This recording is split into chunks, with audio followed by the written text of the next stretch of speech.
Good afternoon, everyone. My name is Dwayne Schultes from Vital Transformation. Very glad to welcome all of you today to this Work Package 2 broadcast. As many of you know, we had 500 people on the webinar 2 weeks ago, and we decided to do something here today a little different. We're webcasting this. We've had 8,000 invitations go out, so we anticipate quite a large audience today, and we're very grateful for your participation here at Takeda in London, and we'd like to thank Takeda very much for their hospitality today. It's been excellent, as well as you at home who are watching us on the cameras. Thank you very much. So essentially what we have today is a work package that looks at the drivers of effectiveness. So we're looking at ways to drive effectiveness in clinical research internally, how we use outcomes measures and data to do so. And this is a partnership between the GetReal IMI project as well as Laser Analytica from Paris. And so you can see we have 5 presenters today. It's going to be a tight agenda, but we do want your participation. So we'll have Chris Chin, who's the head of real-world investigations for Sanofi, Lucien Abarem, the honorary professor of the London School of Hygiene and Tropical Medicine, as well as the chairman of Laser Analytica. We have Clémentine Naudon, pharma epidemiologist at Laser Analytica. Helene Karchner, vice president of RWE at Laser Analytica. And again, Billy Amzel, global vice president at Laser Analytica. So essentially, we want interaction with you in the audience, and this will be coming via 2 vehicles, 2 venues. We have a Twitter feed set up, IMI GetReal, hashtag. Please send in your questions. We'll be taking those questions. And we also have set up an email at getrealwebinar@gmail.com. So send those in, and we'll take your questions as we can through the course of the webinar. And with that, I'd like to introduce the project director, Chris Chin, who will be introducing the first session. Thank you, Chris. Thank you very much, Dwayne, and welcome everyone online and in the room. I'm going to give you a very brief introduction to GetReal project to put the following presentations and discussion into a little bit of context. GetReal is a consortium formed from the first IMI wave of projects. It's a public-private initiative, so that we have investment from the EU under the IMI and contribution in terms of manpower and intellectual property from a large number of pharmaceutical companies coming together. Altogether, there are 32 public and private partners. And we are a relatively small, relatively short IMI project, for those of you that track IMI, a 3-year project with a budget of approximately 17 million euros. And we're in our final year now, and so we're looking to, through these webinars, to advance some of the ideas that have been developed and seek stakeholder feedback as we finalize our deliverables. The context of the GetReal project, the problem statement that we started with, is that there is a perceived gap between the evidence that is achieved from randomized clinical trials for registration, the efficacy data, and the effectiveness of a medicine, which will emerge over time once it's in actual clinical practice. And the gap is at the time of launch, when we have the efficacy data and we don't yet have the effectiveness data. And failing to address that gap and understanding the reasons that gap may exist means that we may miss opportunities in drug development. And we leave uncertainty on the table for our HTA colleagues and other reimbursement agencies who are trying to make decisions at the time of launch with incomplete information. If we could truly understand what drives effectiveness in the real world differently from efficacy in trials, we could perhaps make different choices in drug development. We could develop evidence that helps assessments at the time of launch, and ultimately we could perhaps guide the way that drugs are initially used in a way that might better address unmet medical need. This sort of fits into a world where we're trying to sort of develop medicines and trying to achieve new objectives that we weren't necessarily 5-10 years ago. So we're seeking much earlier interaction and dialogue with our payer and HTA colleagues. We're seeking to reduce that perceived and real gap between efficacy evidence and the impact of a new drug, which we know we need to strive towards evidence of effectiveness in order to really meet the needs of decision makers. There's an increased focus on subgroups. There's an increased effort to improve adherence and to improve adherence and compliance and patients' experience of taking their medicine. And there's also a changing environment around how benefit-risk evidence accrues over time. So both the shift towards moving from sort of efficacy on the benefit side and pharmacovigilance on the risk to a new model where maybe the benefit is also coming from real-world benefit, real-world effectiveness. And that's leading to a lot of interest in new models of regulatory and HTA assessment over time and the way that evidence builds up. So thinking here more like adaptive pathways and the initiatives like that. So there are a lot of initiatives already happening. That's the context that we're working in. Specifically, the objectives of GetReal are to investigate how and when effectiveness research might be introduced into drug development before launch. We're looking to identify what are the possible analytical solutions, what are the possible changes to trial design that could be introduced in pharmaceutical development. And we're looking as an output to sort of help R&D decision makers and help drug assessment groups and decision makers understand when those techniques might best be applied and how to interpret them when they are applied. The decision-making framework that we're building towards will start with the question of what is the problem? What is the problem about effectiveness and efficacy in the disease area that we're developing a new medicine in? How can we understand that, and then what can we do about it? And the disease, the navigator, the framework tool that we're developing in GetReal will take people through a journey on understanding what are the drivers of effectiveness, and we'll hear more about that in this session. What are the possible designs that can use that insight and can address those drivers of effectiveness, so both analytical or clinical designs. And in a very structured way, take people through that using the structures such as PICO, the patient, the intervention, the comparator, the outcome measure. So as we give a structure to decision makers in R&D and hopefully also the structure to the decision makers assessing the evidence, it's important for us to start at the beginning of that journey, and that's what we're doing today, by really trying to say how do we understand what might be the causes of the differences between evidence that we see in efficacy studies and what we might then see as effectiveness in the real world. GetReal is organized into 4 work packages. This seminar is being sort of run and hosted by Work Package 2. The reason there's such a sort of a heavy presence from LASER is because that within the IMI consortium, LASER is the public sector consortium lead on this work package, and so it's only appropriate that the researchers that have done the work present to us today. Work Package 2 is focusing on understanding that efficacy effectiveness gap and looking at what we might do with that insight. Other work packages, and in Work Package 3 and 4, we'll hear more of during the year in coming webinars. What can we do about with those insights in terms of analytical approaches, and how can we actually deliver pragmatic clinical trials in a pre-launch setting? So what are the operational, legal, ethical issues in changing the way we do that research?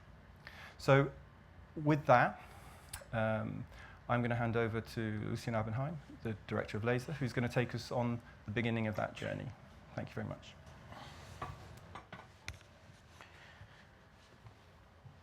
Oops. Thank you very much. I'm trying not to step on this computer here. Thank you very much, Chris. Thank you, everybody, for joining us for this webinar or seminar videocast. We had 2 years of extensive work with participants from more than 12 pharmaceutical companies, about 7 different groups in this work package, and we had the honor to chair it. And there will be another. This is a seminar about a workshop about the drivers of effectiveness. There will be another presentation later on by people from University of Utrecht and Manchester University at the end during the summer about the work that they have also been doing on pragmatic trials and the assessment of effectiveness in the real life. Today, what we wanted to do is to try and answer 5 different specific questions. One is, what are the drivers of effectiveness that should be considered, and also to introduce to those of you who haven't heard this term before, what is the concept of driver of effectiveness that we've been working with since we started this program. I will be answering to that question. And after that, Clémentine will try to address the issue, and we'll answer to the question, can you find the drivers of effectiveness that you're interested in the literature? And also, or can you identify those drivers of effectiveness in using observational data which are available before launch? And she will be also presenting methods that we have developed during these programs for such an identification. Ellen Karcher will try to answer the question, can you take these drivers of effectiveness into account when developing trials? And she will be coming with a solution which has been developed during this program at GetReal.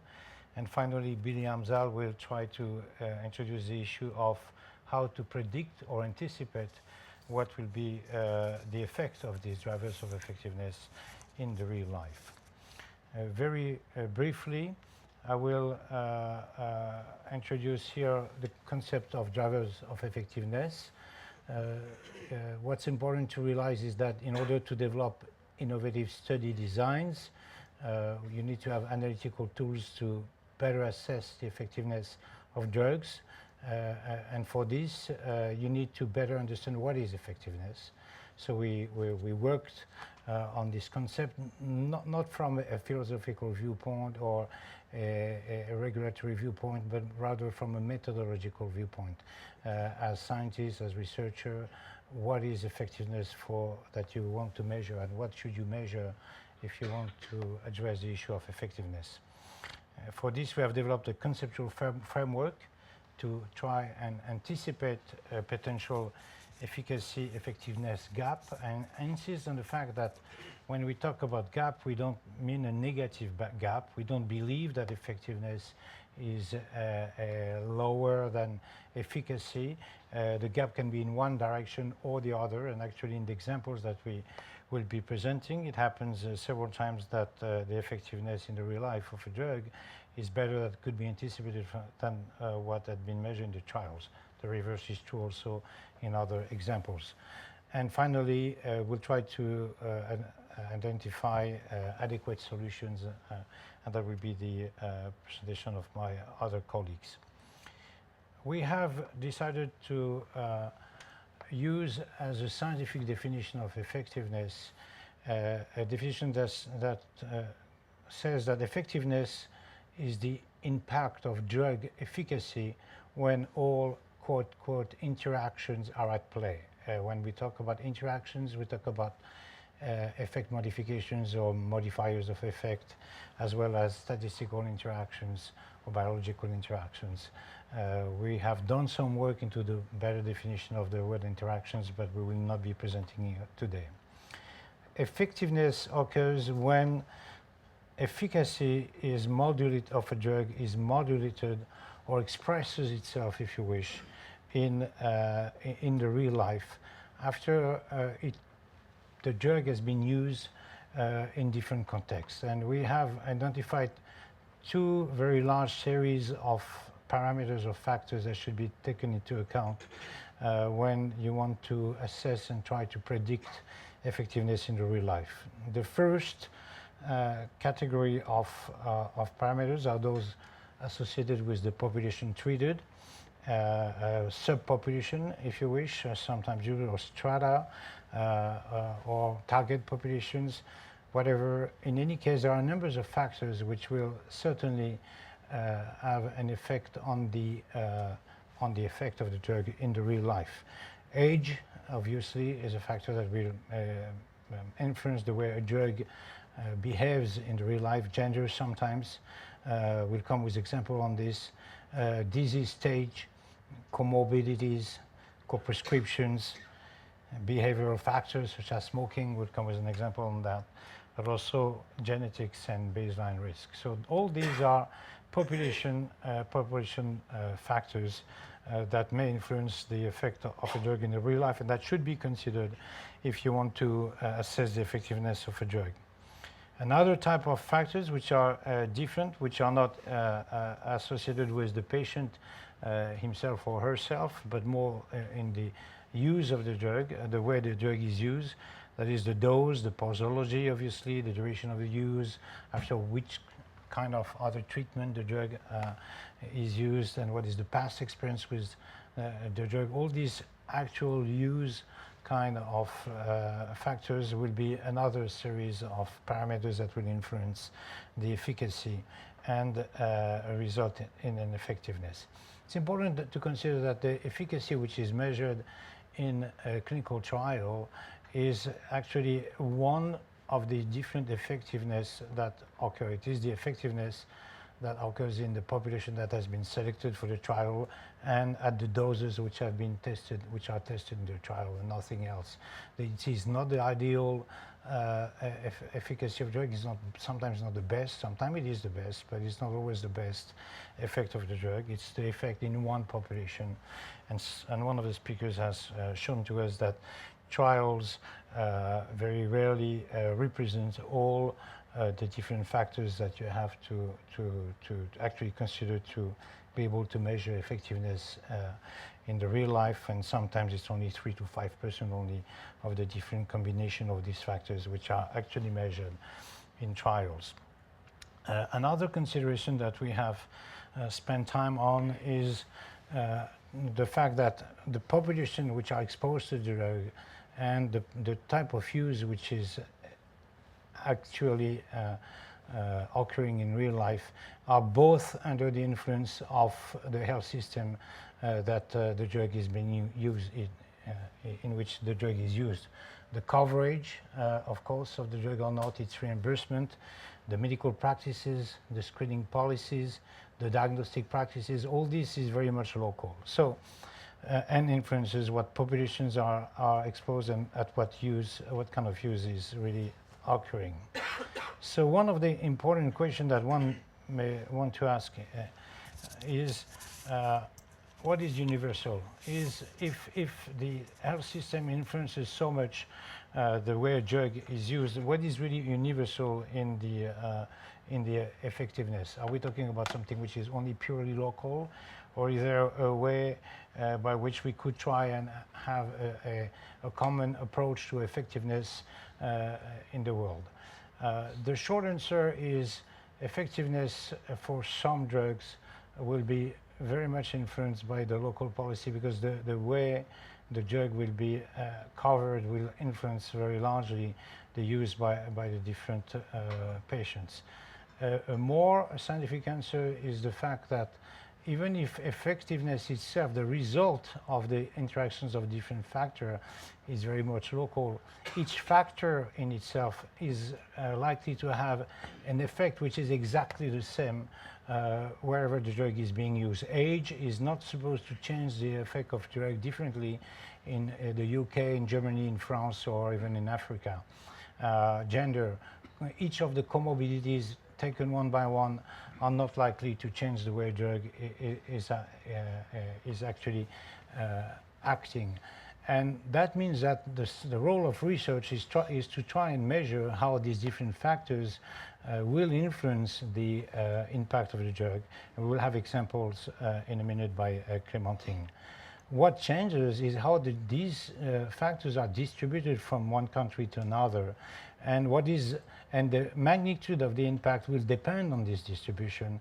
And we will show, and it is thus worth actually measuring how each of these factors will influence the effect that you measure during development, and to be able in the end to predict what will happen in the real life. And this is something that will be developed by first Ellen Kauscher with the presentation of the enrichment of trials during development, and by Billy Amsal about how to anticipate drug use. Thank you very much. I will now ask Clémentine Nordon to present the next questions. Thank you very much.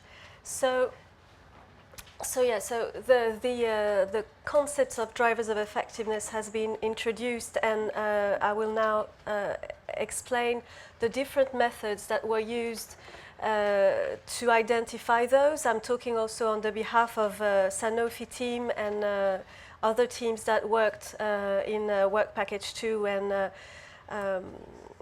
to answer the question, can we identify drivers of effectiveness using literature review?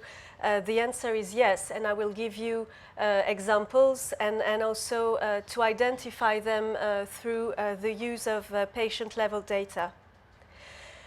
So the three approaches were used in different scenarios that we used as case studies.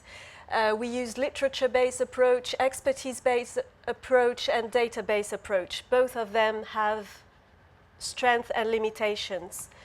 For instance, when you want to use a literature review to identify drivers of effectiveness, you may use different approaches within the same patterns of systematic literature review.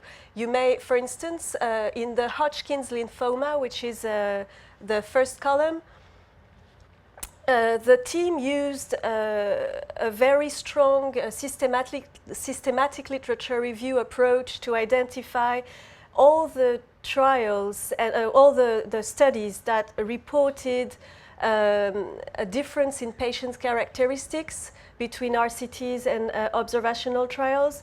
They also identified studies that reported a gap and reported some patient characteristics that were accounted for this gap.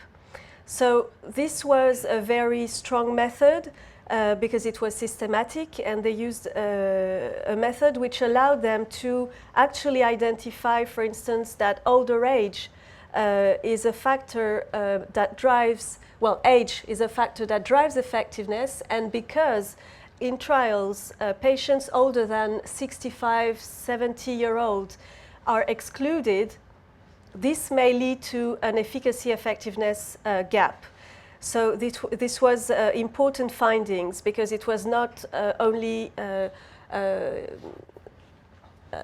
out of the blue, it was based on literature.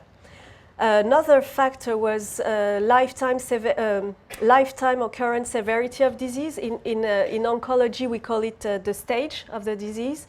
They also evidenced that the most severe patients are often excluded from the trials, and this may account for a gap. Same for treatment toxicity.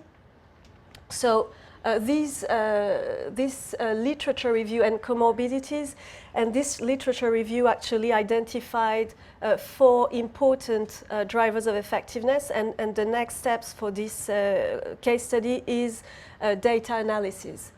In the schizophrenia case study, where we will present you the actual results of data analysis, we also used, as a first step, focused literature review completed with an expert interview, which allowed us to identify numbers of patient characteristics or actual drug use characteristics. Another example was an example used by colleagues who worked on diabetes, and we are not going to detail their results, but because they used another approach, which was actually to compare the RCTs to the observational studies, and again using a very robust systematic literature review approach. Unfortunately, because in RCTs we don't have many patient characteristics displayed as a result of the RCT, because the only thing you're interested in your RCT is to check that your baseline characteristics are equal between the groups. You don't really mind to describe your population. So because you don't have this information in a report of an RCT, you will not find many factors that are described and for which you have a distribution. This is why, in this case, they could not sort out whether ethnicity, comorbidities, treatment toxicity, or adherence could be drivers of effectiveness in this disease. Moving on to the expert interview, so we wanted to have a clinical input. Literature review is fine, but it's limited to what some researchers somewhere were interested in. Whereas physicians taking care of patients, in this case we're talking about schizophrenia, seeing them every day, and with also a population approach, because they are also researchers, helped us to narrow our scope of drivers of effectiveness before testing them into data analysis. So this was very useful, but it was unspecific. For instance, all the experts told us cannabis use will modify the effect of your drug, which had a physiological rationale, physiopathological rationale for it, but it didn't show to be a real modifier of effect of the drug. Whereas staging, disease chronicity, was, as you will see, an important driver of effectiveness, only confirmed as such by one expert. However, we really believe that this expert interview helped us in narrowing our scope and beta shaping our hypothesis. So, limitations of literature reviews are that you only get what was explored, so this is not new. You also are limited by the quality of the studies reported, and also literature reviews do not study interactions per se. Well, very few actually do. This is why we decided, and because we had the chance to do so within the GetReal consortium, to use data, patient-level data. It is not impossible to have data when you are in a clinical development company. Actually, many people get access to data. Healthcare databases are now broadly used. They might be limited in terms of patients' characteristics or lifestyle or the characteristics of the settings, but it helps you get some information. But the best case scenario is you have cohort study and totally naturalistic study. So we used a first data set where we could, so it was a cohort study including schizophrenia patients who initiated on drug B, D, or K, the drugs being anonymized to respect the non-competitiveness of the GetReal project. And what was evidenced is that depending on the drug, some factors were identified as drivers of effectiveness, meaning they were interacting in the relationship between the effect of the drug and the outcome. Some were not. But still, we could identify a lot of those. So the answer of the question number 2 is yes, we can identify drivers of effectiveness using cohort data. We also used another source of data, which is wider in settings and wider and larger in number of patients. And we used a different approach where we defined SOHO is the name of the cohort. It's a large, very large European schizophrenia cohort study, including 10,000 people. Out of them, 8,000 used 3 drugs in particular. And out of them, a few subsets could have been included in an RCT. So first finding, most of the patients included in RCTs are a little sample of real life. If we compare the effect of the drugs in the overall population in the blue box and in the RCT population in the green box, you find somehow a gap in terms of effect estimate. What accounts for this difference? What are the exclusion criteria that were at stake here? That's the question that we asked. So we tried to compare we compared the outcome of the drug in patients with poor adherence or not, shorter duration of disease or not, which is often an often used exclusion criteria, and substance use disorder is another exclusion criteria. And in patients with or without substance use disorder, the outcome is not that different. Whereas we see that in patients with a shorter duration of disease or not a shorter duration of disease, so which would have been excluded because of this or not, the outcome of the drug is different. Now, so this was a simulation where we used where you have the RCT effect on the right-hand side, the effectiveness in the RCT subgroup, and on the left-hand side, the effectiveness in the whole SOHO cohort. When you don't exclude patients with a shorter duration of disease, you improve your outcome in the sense that it gets closer to the actual effectiveness of your drug. So this work was about which drivers of effectiveness, which on top of being drivers of effectiveness are usual exclusion criteria in your trial. Among those, which are the ones who will be the most impactful in terms of efficacy effectiveness gap. So this is an example where we could evidence this using only literature review and data, which could be used before launch to better predict your effectiveness. And this is what Hélène will be presenting. For instance, in schizophrenia, we have identified that disease duration is a driver of effectiveness. For some reason, you cannot include these patients as they would be in real life. You cannot include them in an RCT, but what you could do is include a little bit of them to better predict your effectiveness. And Hélène, I leave the floor to you.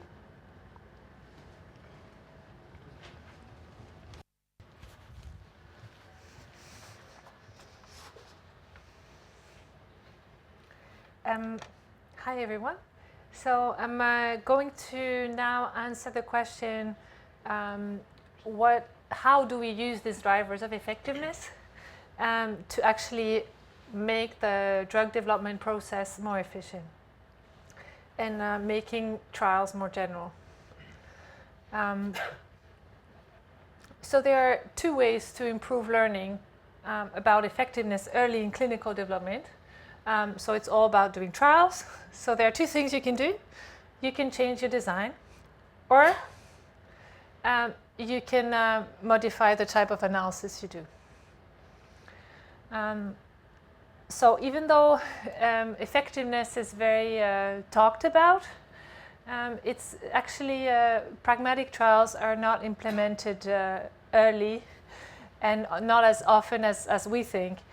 So this is the result of a systematic review we conducted, and we found actually very many methodological papers saying it's good to do it and proposing to various ways to do it, including more heterogeneous population, etc. But this did not translate into very many phase 2-3 trials with pragmatic elements. We actually only found 18. And what was interesting as well is that only in these 18 trials that were actually more pragmatic than others, they tend to only have one or two features only that are pragmatic. So for example, you relax the assumption, you let people choose the dose, but everything else about the population is, for example, is very tightly controlled. So of course, people in clinical development do that for a reason, and there are hurdles that are well documented to incorporating effectiveness before authorization. The first one is the fear, and we're going to see that it's not always founded, of inconclusive effect sizes. So to think, okay, I'm going to, if I have a too heterogeneous population, it's going to make my trial fail, basically. The second one is to have to do bigger trials, which of course cost more money and also are longer to read out. There are operational difficulties linked to recruiting certain populations and minimizing study visits, and an uncertainty on how the regulatory bodies are going to react. Oh, that's an interesting sign. So let's go to the first way to generalize trials through analysis and predictive modeling. So this is going to be a very short example because I assume you you know the basics of predicting modeling. So here, understood in a way, okay, we take the results of a clinical trial and we extrapolate what the effect could be in real life. So we also do it in a more refined, so often it's done in a very direct way of saying, okay, the age distribution or the population distribution is different. Let's adjust to that. But you can also do it in a dynamic fashion, taking into account the changes that occur over time, especially in chronic disease, is quite important to show. So this example was for asthma, and in asthma there is an interaction between adherence and treatment, and if you model this, then you get a better picture of what your effectiveness is going to look like in different settings. So now I'm going to go a little bit deeper into the example that Clémentine presented before, that has to do with trial design. The example is in schizophrenia. The objective of our study was to offer a very practical answer to how do I design my trial to make it more heterogeneous, but I also don't want to compromise on my sample size and on my effect readout.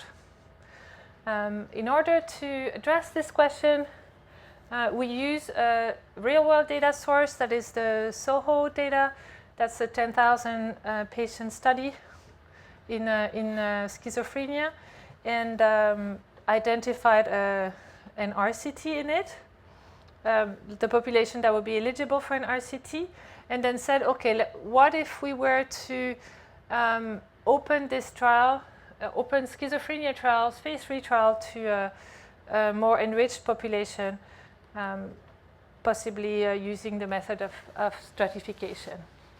So what we do is take what you see in yellow, everyone from this SOHO cohort, and identify, applying eligibility criteria, who would be eligible for a phase 3 trial, and use that data to predict, as I've shown before, using predictive modeling, the real life effect.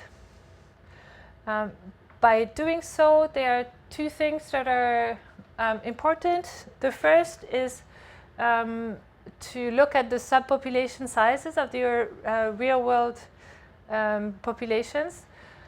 So it's basically the prevalence of the patients you exclude from trials. So, for example, in schizophrenia, you tend to exclude everyone who's had who's attempted suicide before, everyone who abuses from alcohol or drugs, everyone who has a shorter duration of illness, shorter than 3 years about. And by doing this, you don't exclude the same sizes of population.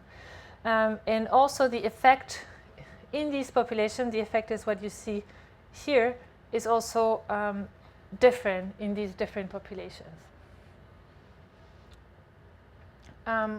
So in order to see, okay, what does it do if I include these patients?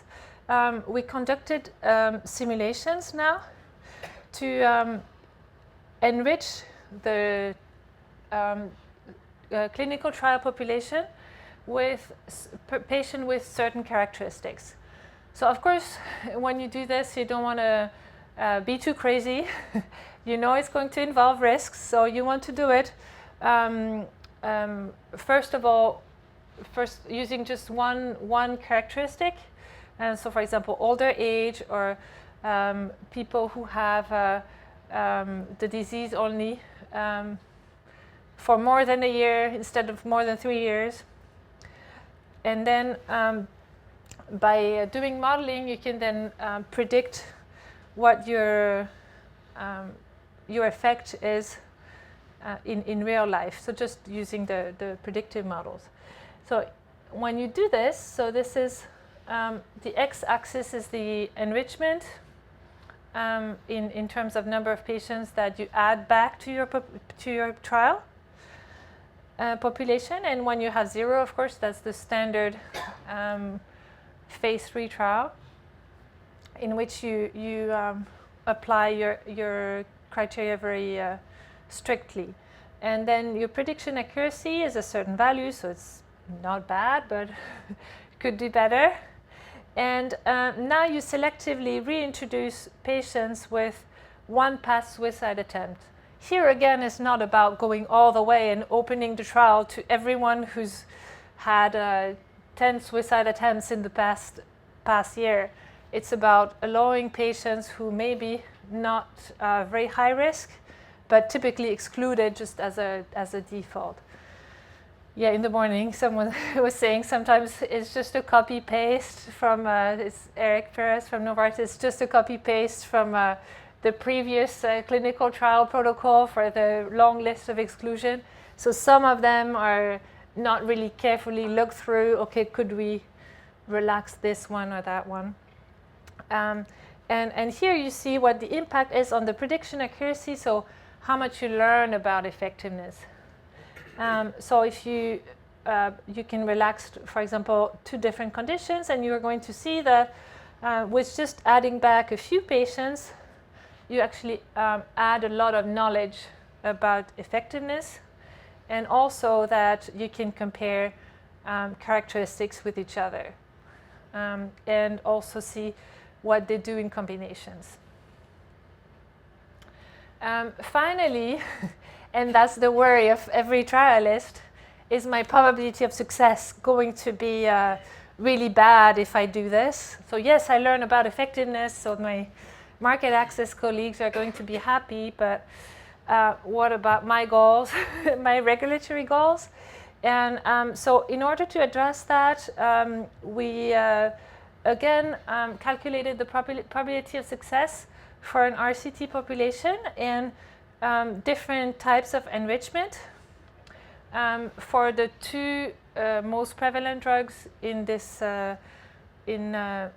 disease, which were anonymized. And through simulation, we see that because we've seen that actually effectiveness is better than efficacy for these patients with older age in private practice, you actually gain in terms of probability of success while keeping the sample size the same. So as a conclusion, we used an observational data source. So you can really do that with very many real-world data sources to guide the addition of patient heterogeneity in standard phase 3 trials. And the idea is to relax only a few selected exclusion criteria, but in a controlled way. It's not about opening your trial to everyone and seeing what happens. You're going to know what happens. We can calculate it. It's easy. You know how much you gain in terms of efficacy, and you can measure your probability of success. For this particular example, we found certain characteristics to be better to be introduced in schizophrenia trials. And more generally, what matters is the size of the excluded real-life population, so the prevalence of your, in asthma, of your smokers, of your COPD comorbidity patients. But here, for people who have a short duration of disease, and the change in outcome in patients with this factor. So thank you.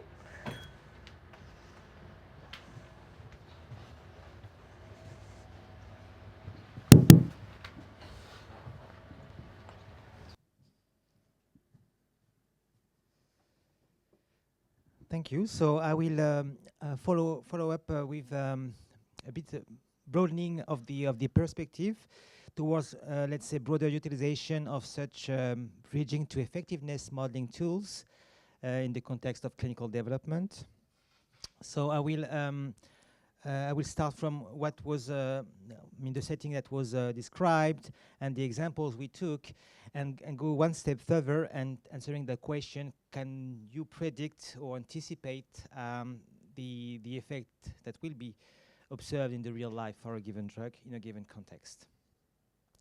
So for that, we need to have a broader, or more flexible view of bridging to effectiveness modeling tools that would be used in the context of clinical development. And here, in a schematic way, I try to represent what would be a predictive effectiveness model, integrating the effectiveness drivers in the heart of the model engine, and really describing the interactions of those drivers of effectiveness.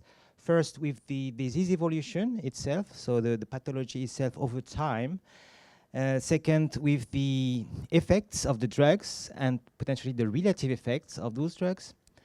And finally, with interactions with the use and prescriptions, again, over time.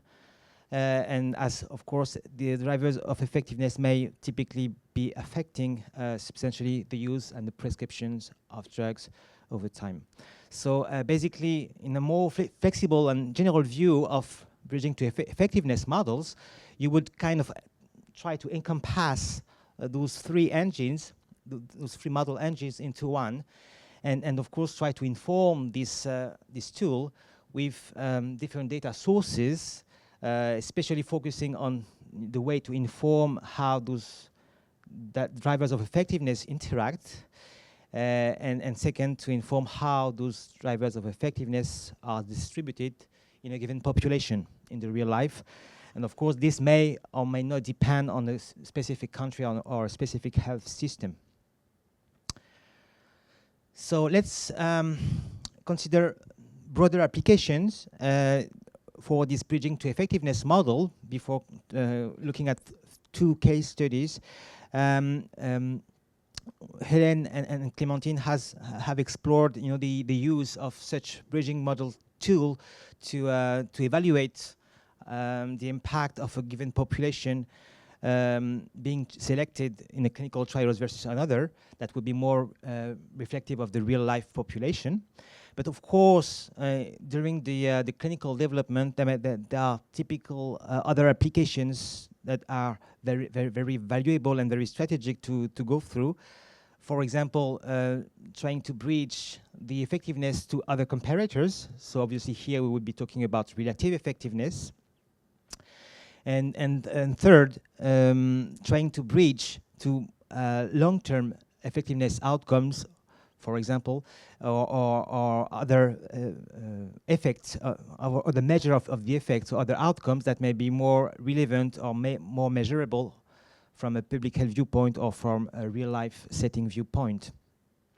So there, the bridging model tool is really the analytic tool that may allow you to draw from the relative efficacy data, but also to all the information you can gather on the drivers of effectiveness in order to be able to predict the effectiveness or the relative effectiveness in a given system, in a given population. So let's start with one case study here. And as Helen mentioned, there are typically two main uses for bridging models. One is for the support of study designs, and second is to allow for robust predictive evaluation of effectiveness. So let's start with an example of the study design optimization. So here the context is taken from the model that was shortly described by Helen on a new asthma drug to be launched in a given context where competitors are already present.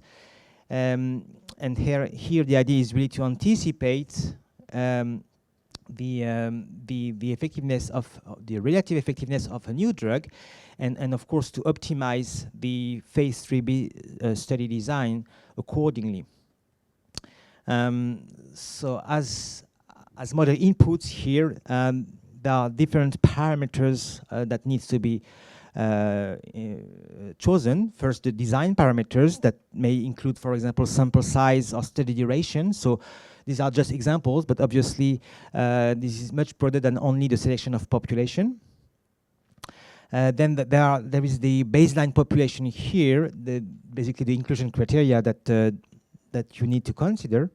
And second, the, let's say, drug-specific parameters that include relative clinical effect or efficacy, some adherence that may typically be drug-specific, and also the drug use and the prescription patterns that again may be drug-specific and also sometimes country-specific.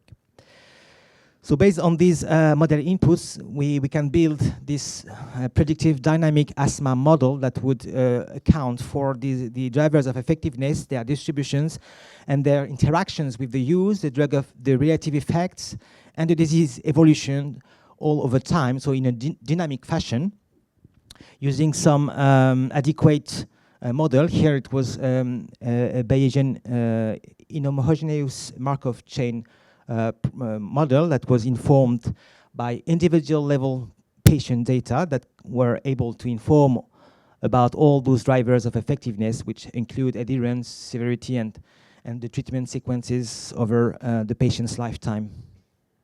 So based on this predictive model, you are able to simulate some real-world study, and more specifically, you are able to calculate for each potential design, you are able to evaluate in a quite robust manner the chance of success for that phase 3 trial.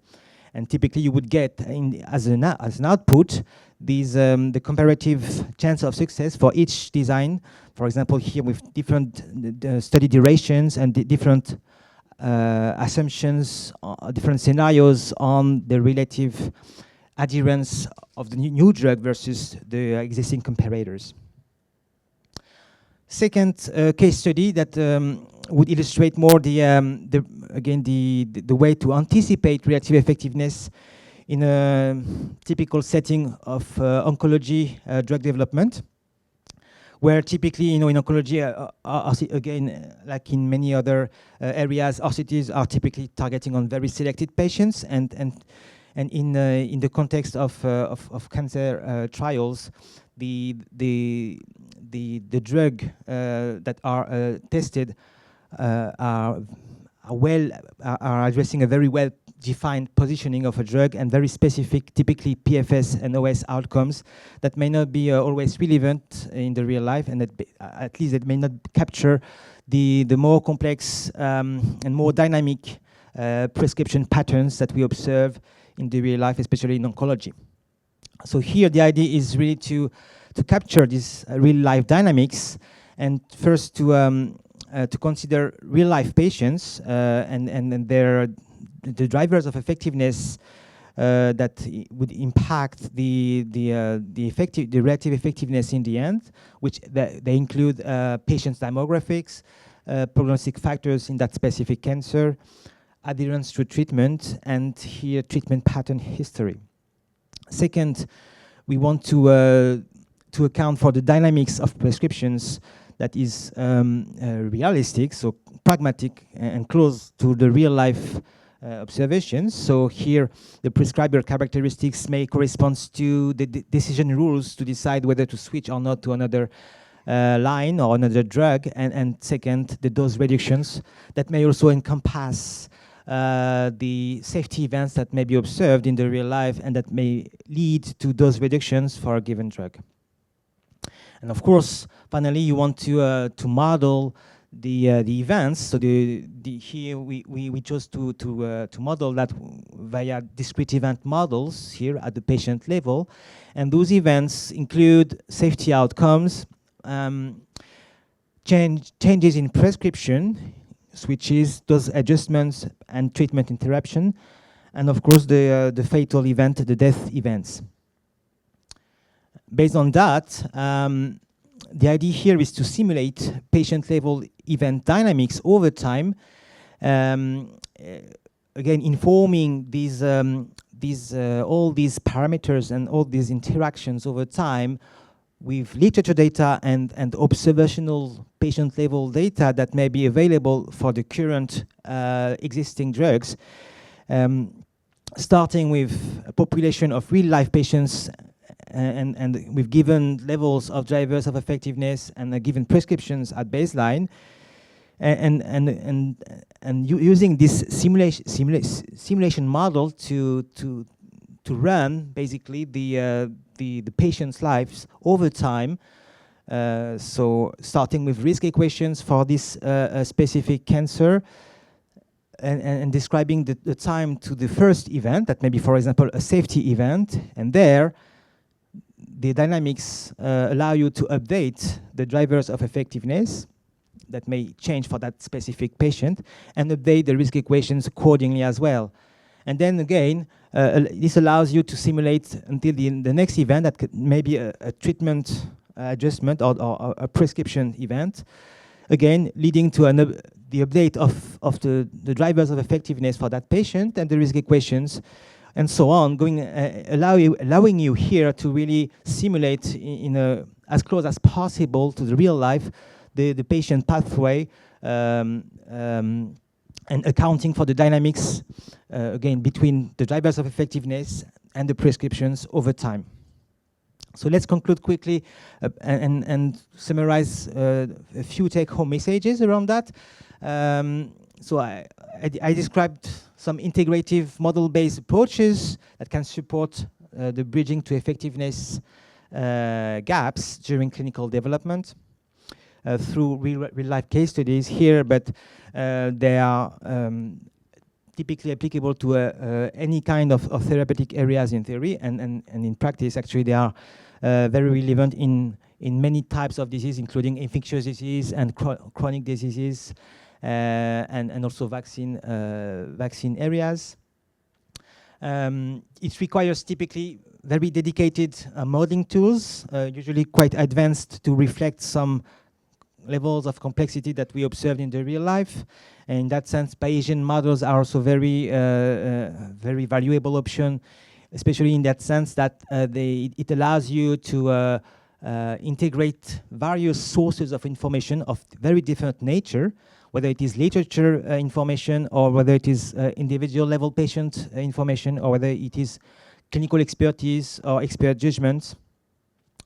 Although typically you would need, for such simulations to be possible, you will need some patient-level data to really capture the patient-level dynamics of the outcomes, and also to capture the level of correlations between those outcomes and between the events that you observe over time.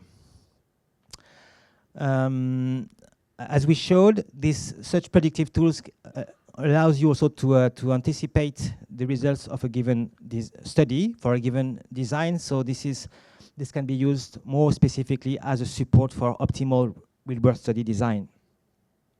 There is a fast-growing literature around those utilizations of such predictive tools, and obviously this is a very bursting area where a lot of research is being conducted on the methodological side, and also on the way to combine such bridging models with specific targeted real-world data collections to inform the part of the models that may not be properly informed by the existing information in hand. So I'll stop here.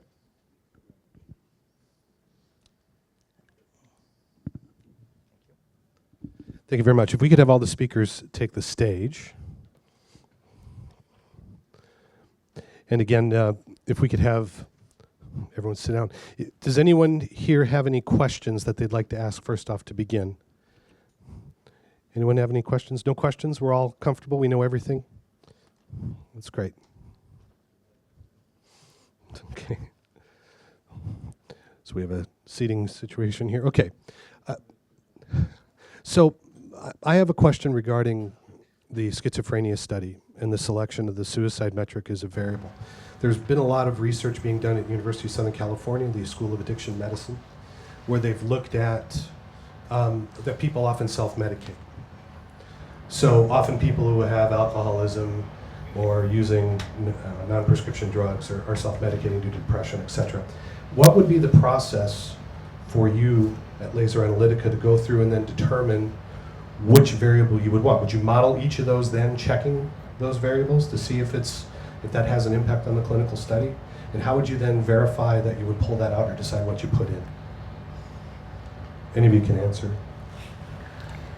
So this is an important question because we here presented different case studies, those from GetReal and those outside the GetReal project.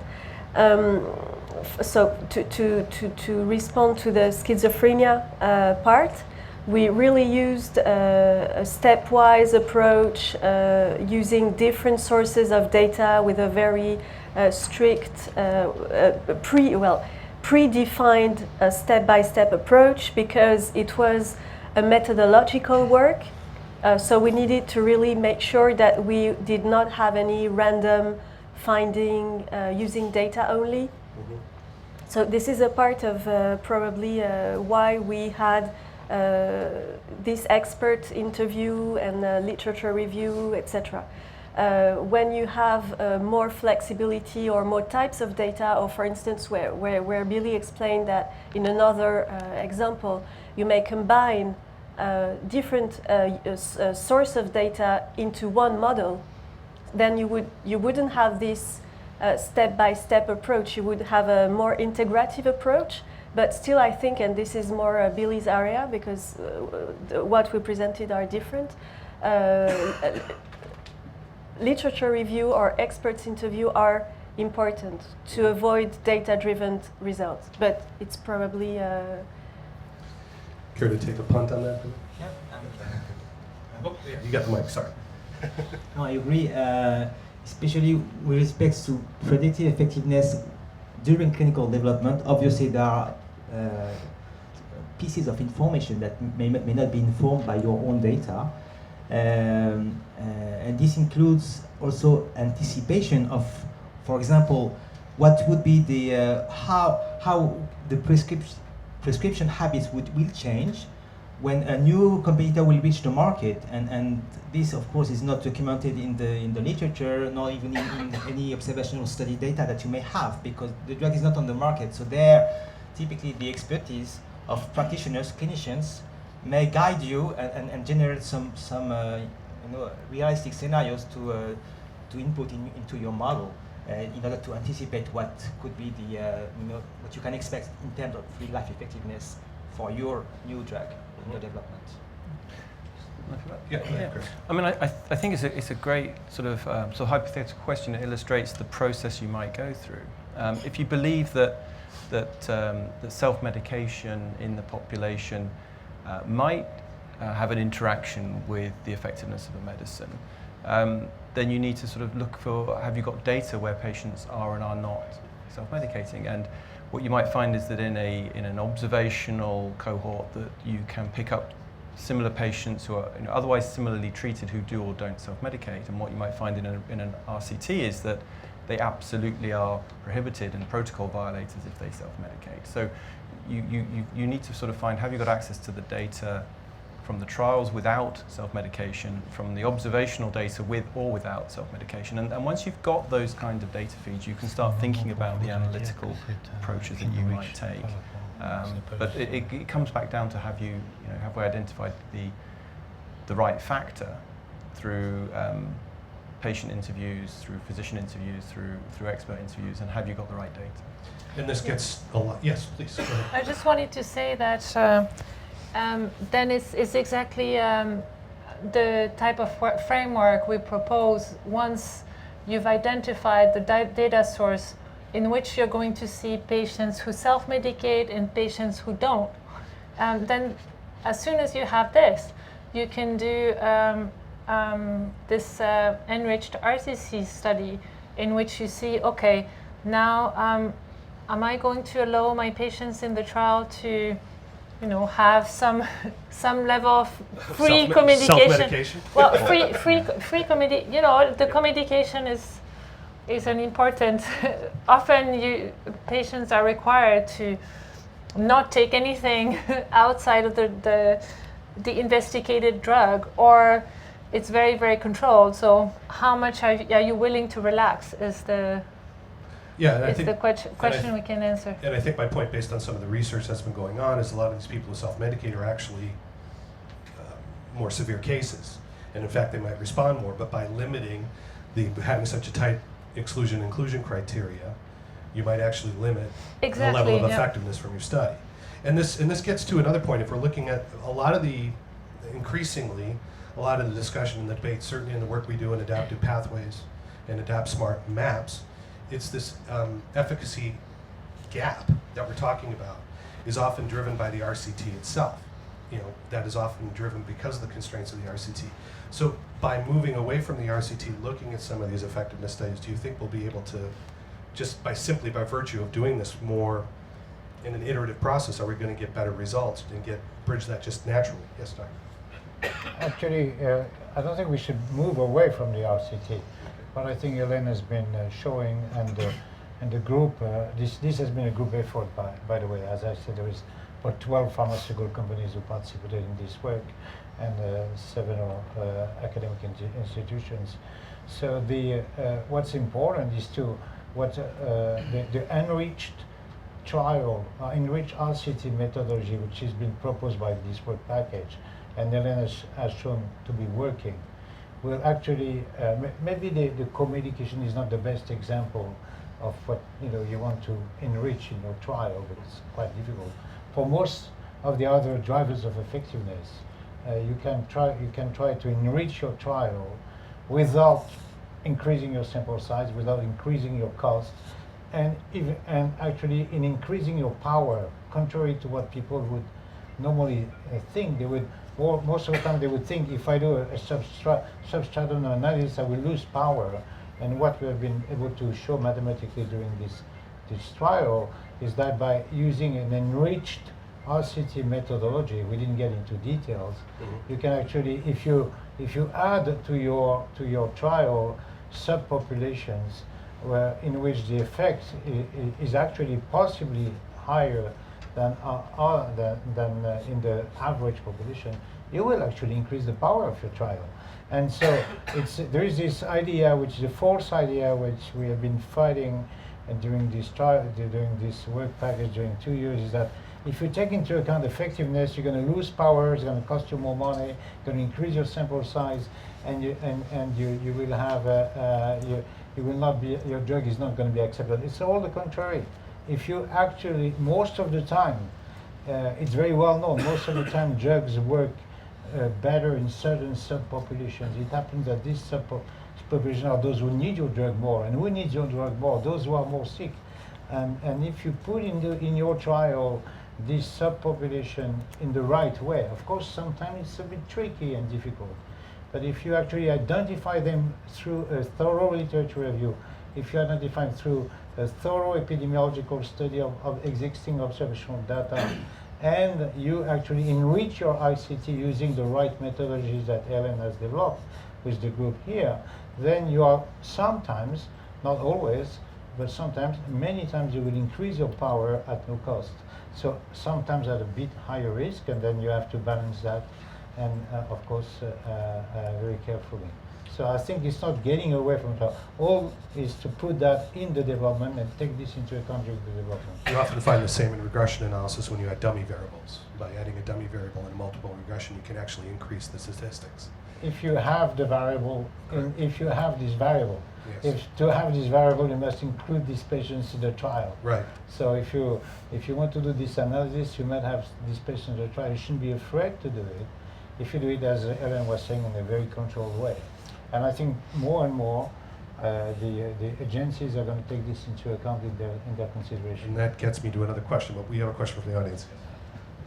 So the question I'm asking is similar to one I've asked. Can you say who you are? Sorry, it's David Leather from GSK in London. The question I want to ask is similar to one I asked earlier this morning, which was, if we're trying to innovate here, and identify drivers of effectiveness. But we start by a literature review, systematic literature review. How do we deal with the issue of publication bias in terms of what's already out there? And then how do we bring effective clinical judgment into the discussion to make sure we have the hypothesis right that we're ultimately going to test in the randomised trial? That's good, no? Yeah, so that's a typical bias you get when you do a literature review. We try to sort this out with the experts interview because we thought that it's not very frequent that researchers specifically investigate effect modifiers of a drug. So we thought, okay, the major bias, it's the publication bias, either because it was not investigated or because the findings were negative, so it was not published. And so we used the results of the focus literature review we did and presented to a panel of specialized clinicians, and I really mean specialized in schizophrenia, to say, okay, is there anything missing? The output was adherence. Adherence was not explored in none of the article we retrieved, and most of the experts said adherence will be a driver of effectiveness, so add it to your list. This one example. We might find other options to sort this out, but this is one.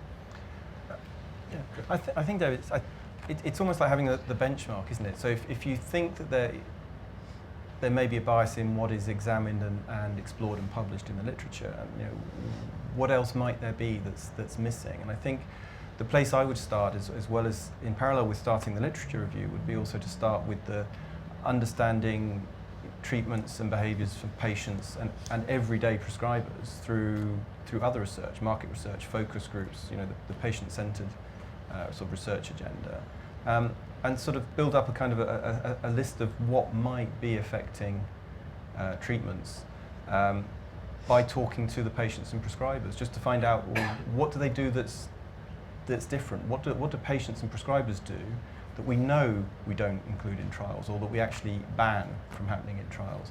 And once you've got that long list, I think then you can sort of check the literature against that and see, well, what has been published on and what's just missing from the literature. And that then poses a kind of a bit of a dilemma, because if you think that something's interesting but there's no literature on it and it's hard to see how it might be in medical data, you've got to make a decision whether to do primary research with patients to truly understand their behaviour and the impact it might have on outcomes. And that can get quite expensive. If you're thinking about doing it early in development, when the pipeline is broad and the budgets are smaller per molecule, you know, you want to find very cost-effective ways of doing research.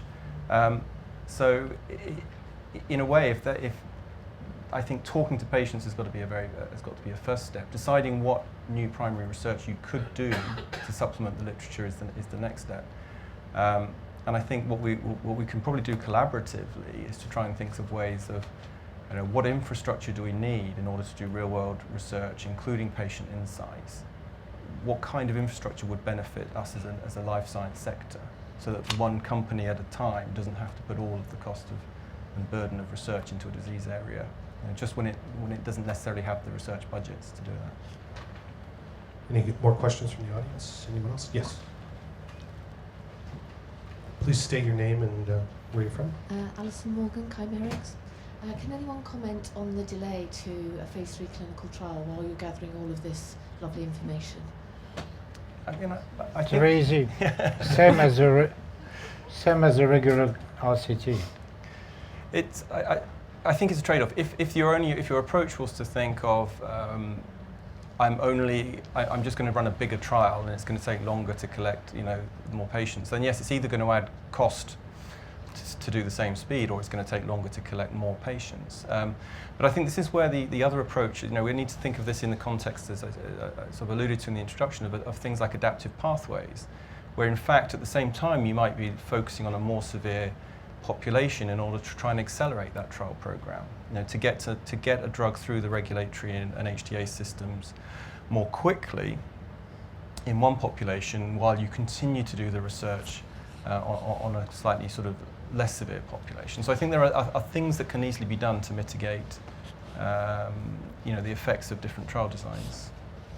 And actually doing an analysis in a real-world data source is pretty quick. So in the study actually we did with Eric Paris, the incentive that Novartis had was actually to speed up recruitment in their phase 3, because in asthma you have so much competition for patients. If you're able to include patients that are a little bit different, these are not going to be tapped into by competitors and you're going to be able to recruit faster. So then, you know, it's actually launching your product a little bit faster. I think it's also, it's probably, we can do a little bit of a plug for the work package 3, being led by Iris Gertz from Lilly. There are a lot of issues around trying to move from a traditional RCT for registration through to a more pragmatic type of design. And by pragmatic, we could mean simply something as simple as relaxing the inclusion criteria, exclusion criteria. And so there's a whole work package which will be publishing through the year and has its own webinar later this year, which tries to tackle systematically what are the operational impacts of trying to do these new designs. Because you're right, you know, this one we may find that, you know, yes, we can absorb a slightly different patient population without loss of efficiency in delivering the study. Other designs might have significant operational challenges. And what we want to do with Work Package 3 is to sort of lay out, here are the things that can most easily be absorbed into a development program pre-launch, and here are things which probably are indicating to you that you should be waiting until post-launch. However, you're going into the initial assessment with a much better idea of the post-launch research that you want to do, you know, a much more informed idea about the post-launch research. And I think we can avoid that kind of panic when we're trying to sort of develop a phase 4 program. We should have had this mapped out a year or two before we even go to the regulatory authorities. Another question here? No? Yes, question. Petra Pierre in Germany. I'm just wondering, because you were talking about indeed using real-world data sources that may exist in some countries, and most of the time the easiest accessible ones are in the US, for example, but the trials are conducted worldwide, and sometimes the US are just a small piece of the full population that will be included in the trials. So if you look at the drivers of effectiveness in one specific source in one country, Professor Benaim said that for some of these drivers there may be no impact of the countries and things like this, but for others maybe there are some impact that will influence maybe the design to the way you will optimize your trials. So how can you take this into account by saying, okay, you have identified drivers of effectiveness in one data source, then you will optimize your randomized clinical trial based on this, knowing that the trial will be done worldwide? Yeah, so I can start a reply. So indeed, there are some drivers of effectiveness that may, the distribution of them may depend on the country, and therefore, indeed, it may be relevant to capture these country differences using different the relevant observational data coming from those countries. But this being said, you need to be careful in the difference between. Yes, the adherence has an effect on the effect. This is one parameter to inform. But a second one is how adherence is distributed for that specific country or that specific drug. And this, you know, the way population characteristics or adherence or any drivers of effectiveness are distributed in a given population, this may be informed by a data source that is specific to that country. Then the impact of this driver of effectiveness, this impact of age or adherence on the effect, may be informed by another source of information that can be in another country. And again, here, you can use an observational study that is conducted in another country without much impact on your results.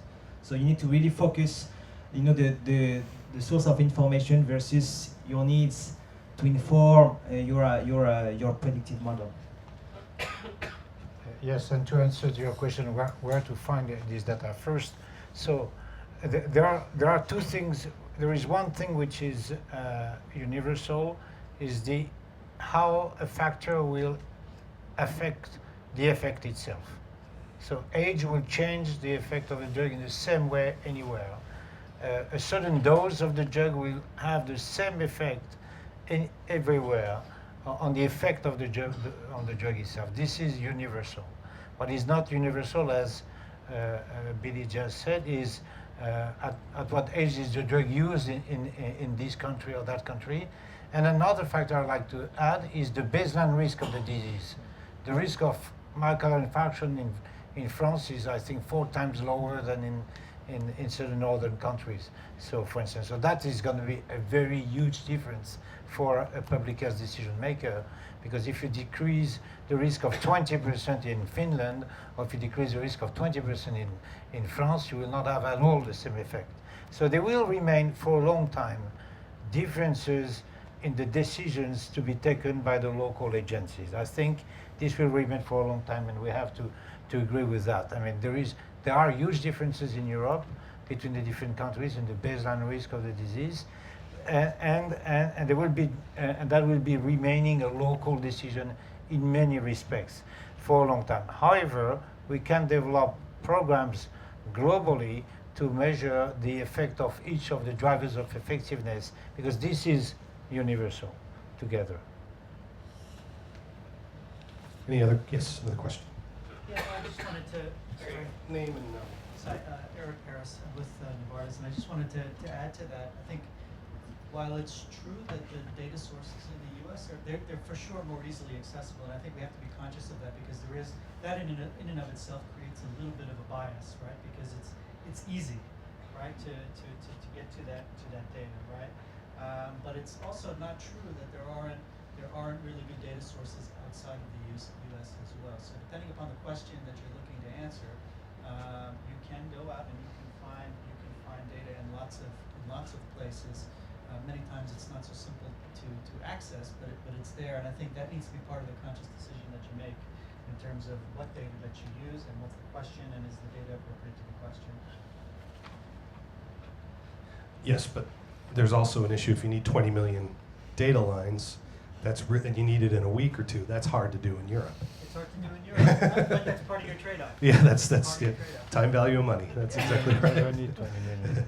So part of Work Package 2 has at its core, and we've touched on this a little bit, is developing the common data model, but there are the variances and the certain local needs that you need at the various health authorities. How are you going to balance that tension? How can you create a common data model and then roll it across 28 different health authorities? How's that process going to work? You want a decision maker? Well, I believe that first, I think Europe will do it when all the HMO in the US will do it. So So next week. That next week. So I believe more or less each of the countries in Europe are small or large HMOs, some of them with their decision process, and I believe this unfortunately is going to stay for a while. So, however, it has been shown recently that UNETA, for instance, has been doing a tremendous job by proposing a list of criteria that should be taken into account, and you can actually develop a core HTA dossier, which is likely to be considered, maybe not giving the same weight to each element in the different countries, but at least all the parameters will be taken into account and looked at, and more we are going into this direction. Someone, I think Michele was saying from Italy this morning that there is an organization for HTA. There is not an organization for pricing and reimbursement to provide some recommendation on that. I think European at least, but UNETA is giving guidelines for HTA, as the name says. So the process is going to be long, but what we try to do in this work package is to show that the parameters can be measured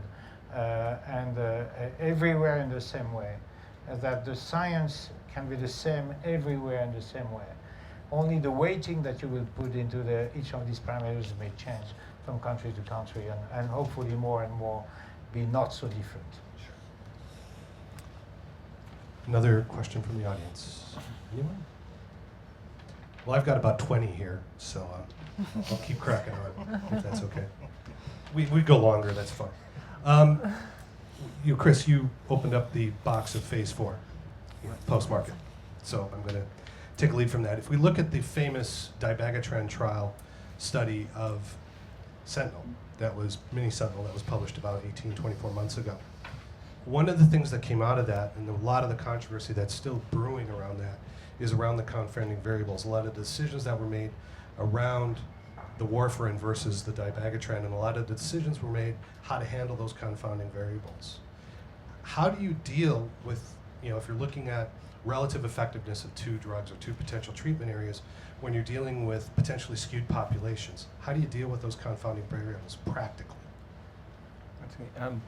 Well, I think there are people here better qualified than I in the methodologies, but I think there are fairly strong statistical techniques now to try and balance the analysis according to the variables which may confound outcome of population if they're measured.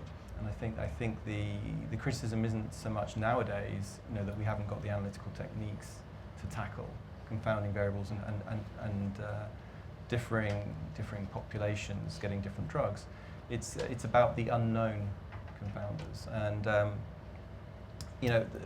the way I look at this is that you're making a decision based on if you introduce a new medicine into clinical practice, will you see an improvement in a target outcome in a target population? That's what the job of HTA is all about. That's what the job of managing a care pathway is all about.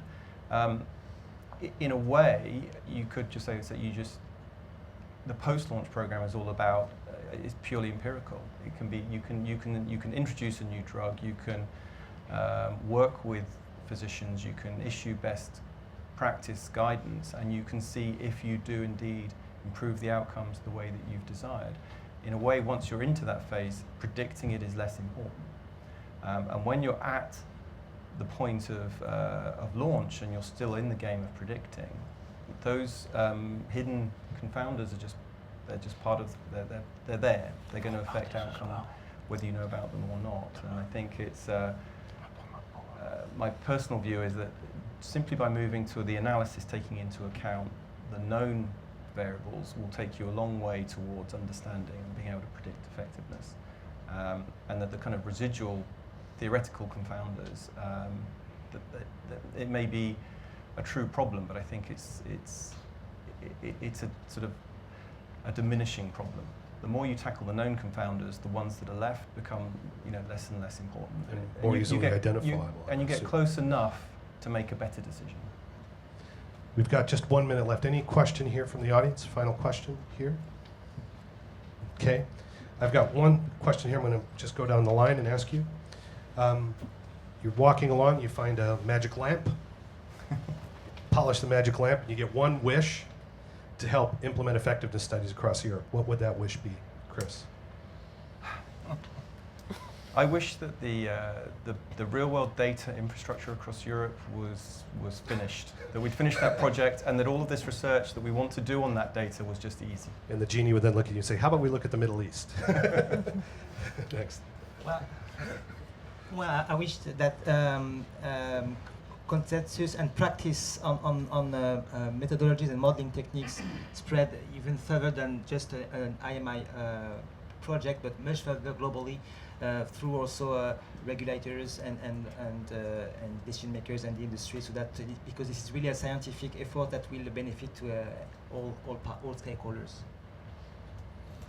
I wish that the field of the evaluation of medicine becomes what is the case for all science, that is, observation is given as much weight as experiment.